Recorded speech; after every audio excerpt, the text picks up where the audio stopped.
우리 성경 말씀 마가복음 16장 3절 한 절만 읽겠습니다. 서로 말하되 누가 우리를 위하여 무덤굴에서 돌을 굴려 주며 하나니 아멘. 이렇게 짧은 성경 구절 우리가 오랜만에 읽죠. 근데 이거 가지고 제가 한 3번 설교할 겁니다. 오늘 첫째 날입니다. 오늘 설교 제목은 주어를 분명히 하고 살자입니다. 여러분 옛날에 그 이명박 전 대통령 기억하시죠? 그 BBK 사건. 근데 저는 이 BBK 사건을 굉장히 특별하게 생생하게 더 기억합니다. 왜 그런 거 아니? NSW 그 차량 번호판을 보시면은 돈을 싸게 내면 노란색 바탕에 까만색 주잖아요. 근데 돈을 조금 한 3배 가까이 주면은 하얀색 바탕에 까만색 번호판을 줍니다. 조금 더 사이즈도 적고요. 근데 한국에서 그 대통령 선거하기 전에 그 BBK 사건으로 인해서 한참 시끄러울 때 여기 시드니에서 제가 차를 몰고 다녀보잖아요. 그러면은 바로 그 하얀색 번호판에 까만색 글씨로 써있는 그 번호판의 넘버가요. BBK로 시작되는 그 차들이 그때 엄청 많이 불러다녔어요. 그러니까 이게 알파벳 순으로 이렇게 하다 보니까 그때가 그 차량이 많이 나올 때였나 봐요. 그래서 엉뚱하게도요, 저는 그걸 보면서 아, BBK는 이명박 씨 거구나 이런 생각을 그냥 하게 됐습니다. 그런데 실제로 나중에 보니까 그 비디오 강연에서도요, 자기가 만들었다고 한 것도 나중에는 공개가 됐어요. 그렇지만 어떻게 됐죠? 그 말을 하는데 주어가 빠졌다고 그래가지고 그때 무혐의 처리가 됐습니다. 주어가 빠지잖아요. 그러면 그렇게 미꾸라지처럼 잘 빠져나갈 수도 있나 봅니다. 그래서 자기 정체성을 좀 드러내기 싫은 사람들은 매사에 주어를 빼뜨리고 말을 하고 빼뜨리고 삽니다. 자기 책임이 아닌 거죠. 그런데 우리는 우리 인생을 그렇게 살아갈 때가 있습니다. 뭐 말도 하고 행동하고 살아가는 것 같은데 그 주체가 되는 주어인 자기가 빠져있는 상태로 그냥 허공했던 삶을 사는 경우가 생기는 것입니다. 한글에서는 그래도 융통성이 많아요. 그래가지고 주어를 빼고 말을 해도요, 듣는 사람이 다 만들어가지고 넣어서 그걸 이해하고 듣습니다. 그렇지만 정확도는 주어가 분명하게 있는 것보다는 떨어지는 것이죠. 이번에 그 서울시장 선거도 여러분이 보셨겠지만 각자 의견이 다 있을 겁니다. 그렇지만 이 정치적인 입장은 좀 접어두고요. 선거 전에서 시끄러웠던 이슈는 뭐였죠? 거짓말 논쟁이었습니다. 서로 거짓말한다고 비방하는 것이었죠. 이 정직이라는 것은 모든 사람들에게 중요한 것이지만 특별히 지도자에게 정직은 굉장히 중요한 것입니다. 왜 그런가 하니 그것은 신뢰할 수 있느냐 신뢰하지 못하느냐 하는 문제하고 직결되기 때문입니다. 한글에 비해서 영어는 이 주어가 굉장히 엄격합니다. 주어를 빠뜨려가지고 전혀 말이 안 통하는 그런 경험을 우리는 한두 번 다 해봤을 것입니다. 문장에서 주어가 반드시 필요하듯이 우리의 삶에도 책임을 갖고 주체적으로 그리고 능동적으로 살려고 하면요, 먼저 이 주어부터 분명하게 해야 되는 것입니다. 제가 만약에 여러분들에게 주체성을 가지고 사십시오 하면은 여러분들은 어떤 생각을 할까요? 기분 나쁘겠죠. 저 사람들의 내가 주체성이 없어 보이었나? 이런 생각을 하시겠죠. 기분이 아마 더러울 겁니다. 다시 말하면 모든 사람은 자기가 주체성을 가지고 사는 주체성 있는 인간으로 보여지기를 원합니다. 그럼에도 불구하고 많은 사람들은 자기의 인생을 자기의 것으로 주장할 만큼 책임 갖고 사는 것을 어쩌면 회피하고 심지어는 두려워까지 하는 것이 우리들입니다. 홀로 서기를 우리는 해야 됩니다. 그래서 자기 색깔이 분명해야 되고 또 자기 사상도 가지고 있어야 되고 자기 가치관을 가지고 판단하고 결정하고 선택하여서 살아가는 이 삶이 우리 모두에게는 반드시 필요한 것입니다. 나를 상실한다는 것, 그래서 자아가 사라진다는 것, 주체가 없는 상태의 삶을 산다는 것, 이런 것은 아니지 않습니까? 만약에 그런 상태에 제가 오랫동안 노출된다면 저는 좀 미칠 것 같습니다. 누구나 자기 인생의 주인으로 살고 싶어 합니다. 사실은 자기 인생의 주인이 아닌 사람이 어디에 있겠습니까? 그럼에도 불구하고 우리에게 그런 바람이 있다는 것은 우리가 충분히 내 인생의 주인으로 내 통제 아래서 살고 있지 못하다는 것을 의미하는 말이기도 합니다. 오늘 우리가 읽은 이 성구에 보면은요, 누가라는 말이 나옵니다. 이것은 예수님의 무덤을 찾아가던 여인들이 하고 있는 말인데요, 굉장히 소중한 깨달음을 우리에게 주는 말이다 생각이 됩니다. 그 당시의 여인들은 주체적인 삶을 살기가 굉장히 어려운 환경이었습니다. 여러분, 법정에서 이 여자들이 하는 말은요, 증언으로서 채택되지 못하던 시대였습니다. 사람 남발을 셀 때에 남자들만 세고 여자들은 빼놓고 몇 명이다라고 말하던 시대였습니다. 남자가 이혼 증서 주고 그냥 가라고 하면은 끝나는 시대였습니다. 이 여인들은 사회 안에 있었지만, 그렇지만 있지 않은 존재일 경우가 너무나 많았던 것이죠. 존재의 비존재, 그 상황은 어떤 자존감도 주체성도 책임감도 갖기가 어렵게 만드는 것이죠. 이 주체적 자아가 형성되기가 굉장히 어려운 거예요. 정말 불쌍한 겁니다. 아, 여인들이요 라고 정말 위로하고 싶을 정도입니다. 그런데 그 여인들이 여기 보면 누가라는 말을 하고 있습니다.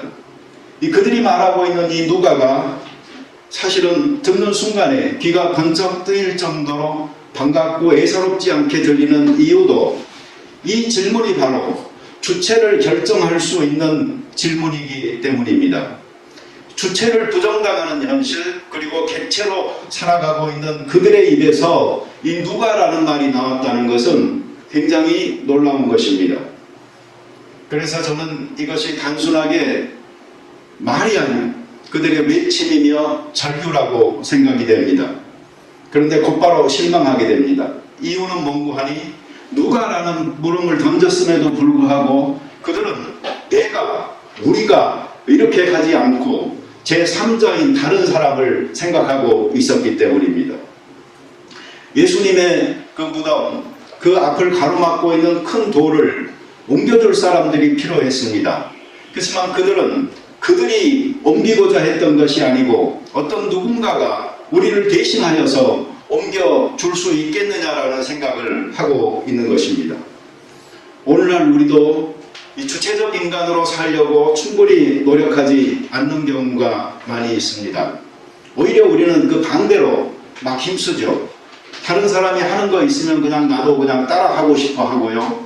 또 다른 사람이 하라고 하면은 나도 그냥 하고, 어떤 사람은 다른 사람을 기쁘게 하기 위해서 살고 잘 보이기 위해서 살고 다른 사람에게 인정받기 위해서 사는 것이 그 사람의 인생의 목적인 것처럼 느껴질 정도로 자기 기준이 아니고 남의 기준에 맞춰서 살아가는 사람들도 많은 것입니다. 주체적인 인간으로 산다는 것은 과제입니다. 쉽지는 않습니다. 숙제로 해내야 할 만큼 우리 사회에는 우리가 주체적 인간으로 살지 않도록 강요하고 있는 것들이 너무나 많습니다. 개인이 자기의 책임 아래서 판단하고 결정하고 또 생각하는 바대로 자기 원하는 삶을 살 수 있도록 하면은 정말 자유로운 것이고 행복한 것인데, 우리 사회는 세 가지 대표적인 언어들로 우리를 제약하고 있습니다. 그것은 체면이요, 유행이요, 성공입니다. 사람은 누구나 자기 나이 또는 수입에 어울리는 안정된 생활을 하기 원합니다. 이 안정된 생활이 되고 나잖아요. 그럼 뭔가 거기에 걸맞는 사회적인 인정을 받기를 원합니다. 어느 정도 또 인정을 받고 나면은 그 인정에 어울리는 영향력을 우리는 갖추려고 힘씁니다. 이러한 노력은 정말로 눈물겨울 정도입니다. 그러나 여기까지는 보편적인 현상이라고 뭐 다 그렇지라고 말할 수 있습니다. 그런데 그 다음 생각이 문제입니다. 우리의 생각이 너무나 이 몇 가지의 제한됨으로 말미암아 문제가 생기는 것입니다. 안정된 생활을 이룰 수 있는 방법은 여러 가지인데도 불구하고 사람들은 그것이 물질이라고 생각을 합니다. 사회적 인정을 받을 수 있는 것은 또 여러 가지 방법이 있는데 사람들은 그것을 명예를 얻는 것이라고 생각을 합니다. 영향력을 내가 갖는다는 것도 굉장히 다양한 방면에서 가능한 것임에도 불구하고 사람들은 그것은 힘을 갖는 거야, 그것은 권력을 갖는 거야 라고 생각을 합니다. 이 정도가 되면은 이미 우리는 물질, 명예, 권세의 시험에 깊이 빠져들게 되는 것이죠. 정확하게 말한다면 예수님께서 받으신 세 가지 시험에 실패하였고 이미 넘어진 상황인데도 불구하고 애써 자신은 그것을 부인하면서 아니야 라고 말하죠. 나는 단지 성공하고 싶었을 뿐이고 그리고 지금 성공했을 뿐이야 라고 자신을 고스란히 그러한 위험에 노출시켜 놓고도 빠져서 그것을 즐기고 있는 상태의 사람, 최선을 다했던 것처럼 거기로부터 빠져나오기를 싫어해서 발악하고 있는 사람들이 너무나 많이 있는 것입니다. 그래서 모든 사람들이 가는 넓은 길로, 자아 상실의 길로 점점 더 나아갑니다. 경쟁이 심할수록 이런 현상은 더 심화가 되죠. 그래서 자아 발견이나 자아 실현이라는 가치와는 동떨어진 채 왜 그렇게도 허무한 것을 향해서 사람들은 빠르게 발전하는 넓은 길을 가고 있는지 모르겠습니다. 사람이 혼자일 때는 그래도 좀 괜찮아요. 제정신이 들어요. 그래서 고독을 좋아하는 사람들은 그 스피드를요 좀 조정도 할 수 있고 정신을 차려서 빠져나올 수도 있습니다. 그렇지만 여러 사람이 모이는 그룹을 좋아하고 거기에 섞여서 지내는 사람이 되다 보면은 사람들은 의외로 군중 속에서 더욱더 멍청해지기가 쉽습니다. 애로움이 아니고 고독해야 될 필요는 우리는 있는 것입니다. 신앙은 어디까지나 신앙입니다. 그것은 언제 어디서나 보여져야 되는 것이고 실천되어져야 되는 것입니다. 집단에 소속되게 되면 어리석은 판단을 내리고 결정하고 그런 행동을 하기가 그만큼 쉬워집니다.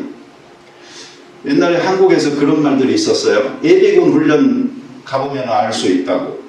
나름대로 다 괜찮은 사람들이고 사회에서도 뭔가 자기 역할들을 다 하는 사람인데 예비 군복을 입혀놓잖아요. 그러면 뭐 개판된다고 하는 말을 사람들이 자주 합니다.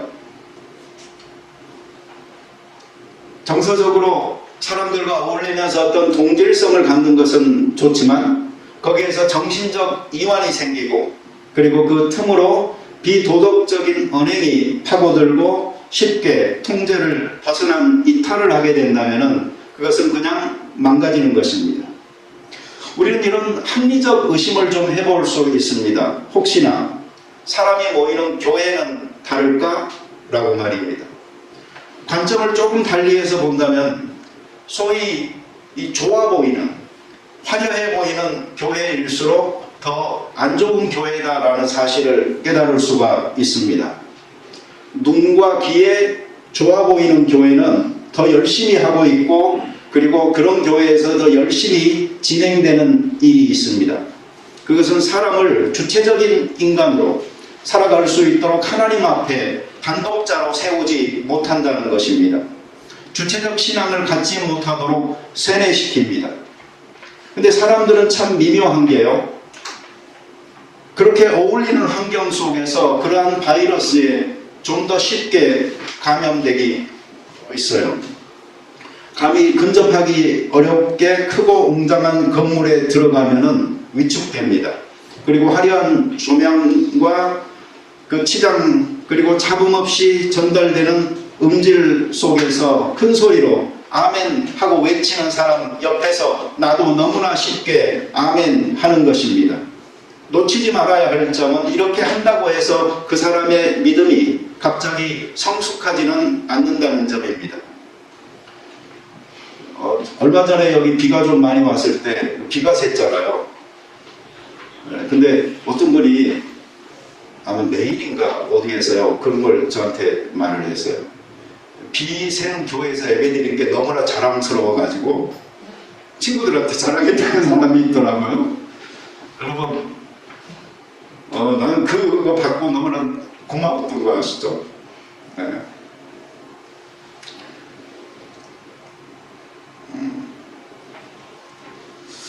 네, 그래요. 비도 가끔 셀 때도 있고요. 촬영 난다고 뒤에다가 이런 후진 배경막 놔두고 소리 여기저기 울리는 음향으로 말하고 있는 목사와는 굉장히 다른 어떤 차원이 있어요. 근데 여러분들은 이곳에 오셨고 제가 고맙습니다. 예수님은요, 우리가 주체적인 삶을 살기를 원합니다. 유대교의 가르침에서 벗어나기를 바라시는 거예요. 유대교는 하나님의 가르침을 왜곡시켰어요. 말씀의 본래 정신인 그 사랑을 잃어버렸어요. 그래서 하나님 사랑과 이웃 사랑에서 한참을 벗어났어요. 사람들로 하여금 하나님을 두려워하게 만들었고 편을 갈라서 미워하고 분노하도록 만들었어요. 끝없는 의무를 강요하고 충성하면서 죄 용서에 매달리는 제사를 계속적으로 드려야지만이 하나님 앞에 의무를 다한다라는 그 안심한 마음을 갖게 되어졌던 것이죠. 그래야 군중들은 통제하기가 쉽습니다. 저는 이런 생각을 합니다. 혹시 여러분들이 교회를 나가는데 그 교회가 그들의 전체적 신앙 프로그램 속에서 우리들을 주체적인 인간으로 하나님 앞에서 설 수 없도록 방해하는 교회라면 그런 교회는 나가지 않는 편이 훨씬 더 좋습니다. 예수님께서는 내게 오라라고 하셨습니다. 내가 너에게 쉼을 주겠다고 하셨습니다. 내가 너희를 쉬게 하리라.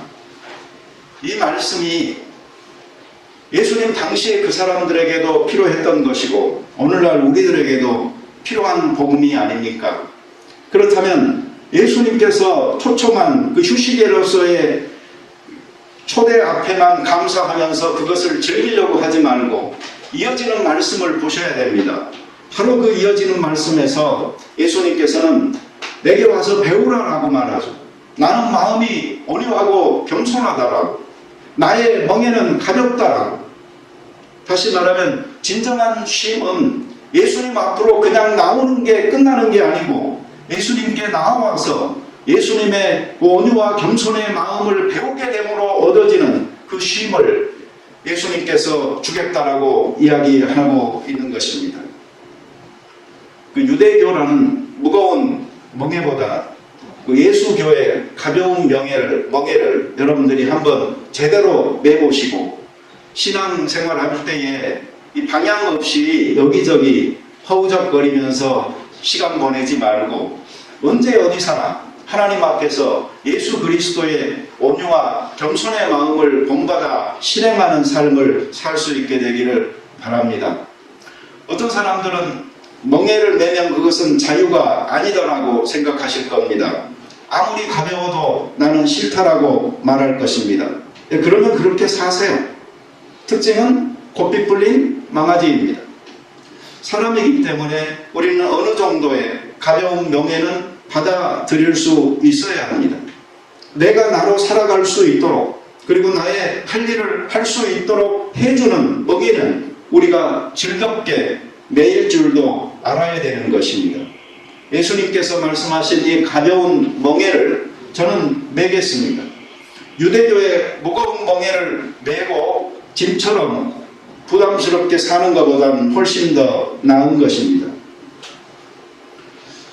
여러분, 사람은 처음부터 무한한 자유를 누리고 또 무한한 결정권을 행사할 수 있는 이 전지전능한 그리고 공평한 존재가 아닙니다.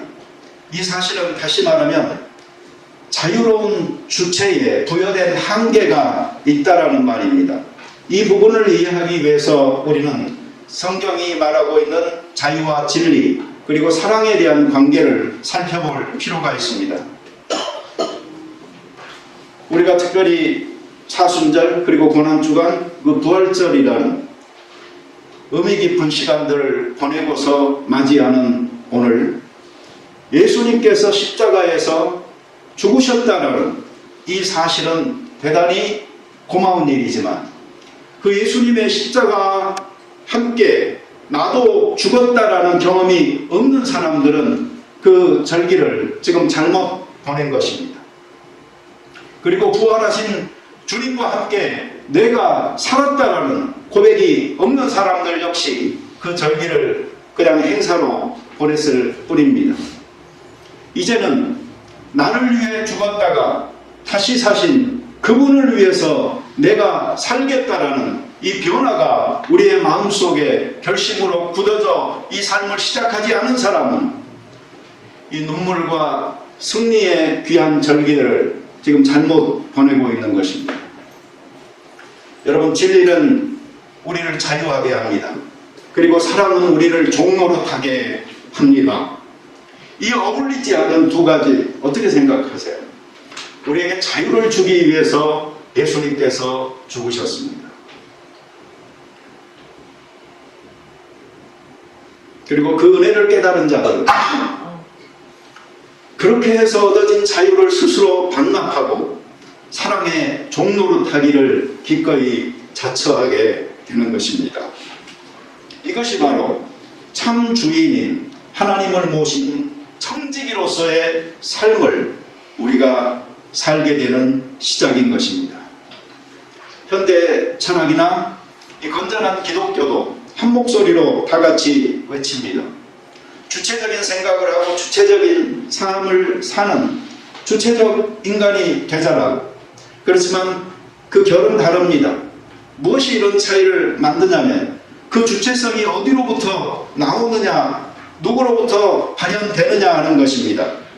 그 주체성이 인간 자신에게서 나올 수 있다라고 생각하는 사람들과 아니다라고, 그 주체성은 오히려 하나님께서 나오는 것이고 하나님만이 부여할 수 있는 것이라고 말하는 것의 차이인 것입니다.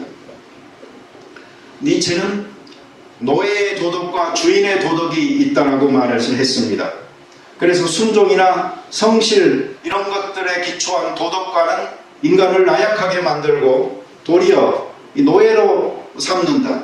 그러니 이런 노예의 도덕을 거부하고 자기가 주체가 되어 스스로 판단하고 결정하는 주인의 도덕을 따라야 한다라고 말을 했는데, 여기서 그가 말하는 주인은 하나님이 아니고 바로 자기 자신인 것입니다. 그래서 우리 믿는 자들은 하나님께서 창조하셨고 그리고 우리에게 땅을 정복하고 다스리라며 부여한 인간의 그 권리, 그리고 창조의 면류가 누릴 수 있는 그 축복으로서의 주권을 우리가 갖고 있다는 것을 믿으면서, 그러나 그것은 하나님께서 부여하신 것이라는 것을 생각을 하면서 적어도 내가 살아가는 내 삶의 영역, 내게 맡겨진 내 인생에 있어서 나는 이 청지기적 주체성을 가지고 책임을 다하겠다는 마음으로 사는 것이 정말로 필요한 것입니다. 여러분, 개성이 있다는 것, 그리고 자기 세계를 갖는다는 것 굉장히 좋은 일입니다. 내가 다른 사람들과 구별이 되잖아요. 다 똑같으면 다 있을 필요가 없잖아요. 여러분, 하나님을 믿되 성경에서 말하는 하나님을 믿으시기를 바랍니다. 그래서 정말 그 하나님 안에서 개성껏 자기 믿음을 표현하면서 사시기 바랍니다. 그 개성에 믿음을 영향을 미치지 않도록 하시고, 오히려 그 믿음이 개성에 영향을 미치게 하여서 여러분들의 개성이 그냥 단지 튈 뿐만 아니고 이것이 두드러지되 이것이 하나님의 아름다운 덕들과 영광을 드러낼 수 있는 것이 될 수 있도록 한번 믿음의 여행을 최선을 다해서 살아보시기를 바랍니다.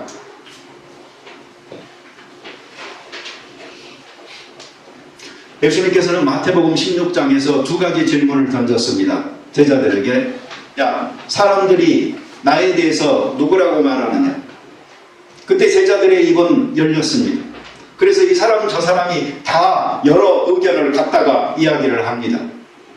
예수님은 두 번째 질문을 던졌습니다. 너희는 나를 누구라고 하느냐? 다른 사람들이 이것저것 떠드는 수없이 많은 예수에 대한 견해가 중요하지 않습니다. 내가 예수님을 누구라고 생각하고 말할 수 있느냐가 믿음에서는 훨씬 더 중요한 것입니다. 광야에서 이 불뱀과 그 노뱀의 사건도 역시 마찬가지입니다. 광야에서 이스라엘 민족이 원망을 합니다. 물론 모세를 원망을 하고 그것이 하나님을 원망하는 것입니다. 그래서 하나님께서는 불뱀을 보내서 많은 사람을 죽게 합니다. 그때에 모세에게 나와서 살려달라고 말을 하고 모세는 노뱀을 만들어서 장대에 높이 들었습니다.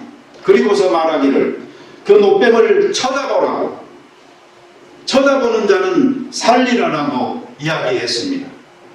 다시 말하면 집단과 공동체적인 사명이 아니고 각 사람이 자기 의지를 가지고 그 노뱀을 쳐다볼 때에 그 노뱀을 쳐다보는 그 믿음을 통하여서 그들이 구원을 받게 된다는 것입니다.